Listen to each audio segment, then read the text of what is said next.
আজ বছরের শেষ দিন, তাই 31শে ডিসেম্বরে আমরা প্রত্যেকবারই কিন্তু পিকনিক খাই বাড়ির সবাই মিলে। তো এইবারও যেহেতু আমি বাপের বাড়িতেই আছি, তো সবাই মিলে আমরা দেখো আনন্দ করে পিকনিক শুরু করলাম কফি আর পকোড়া দিয়ে। এই যে আমাদের কফি চলে এসছে, আমাদের আজকে 31 ডিসেম্বরে সবাই মিলে পিকনিক খাচ্ছি।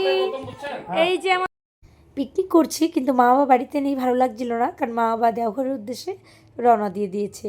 মা বাবা এখন কিন্তু ট্রেনে আছে, তাই মাসিকে ডাকিয়ে আনলাম, তাও একটু ভালো লাগছিল। মাসি আর আমার মাসির তো ছোটো বোনটাও এসেছিলো, দিদির ছেলে, সবাই মিলে কিন্তু হই হই করে আনন্দ করে আজকের রাতটা পার করলাম।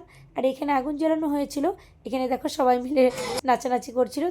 তো আজ পিকনিকে খেলাম ফ্রাইড রাইস, বাটার পনির মশলা আর মাশরুম কারি, আর ছিল বেগুনি আর স্যালাড। তো যাই হোক, আমরা 12টার আগে কিন্তু খাওয়া দাওয়া শেষ করে 12টা বাজতেই চলে গেলাম ঠাকুর ঘরের সামনে, ঠাকুরকে দিয়ে নতুন বছর শুরু করলাম।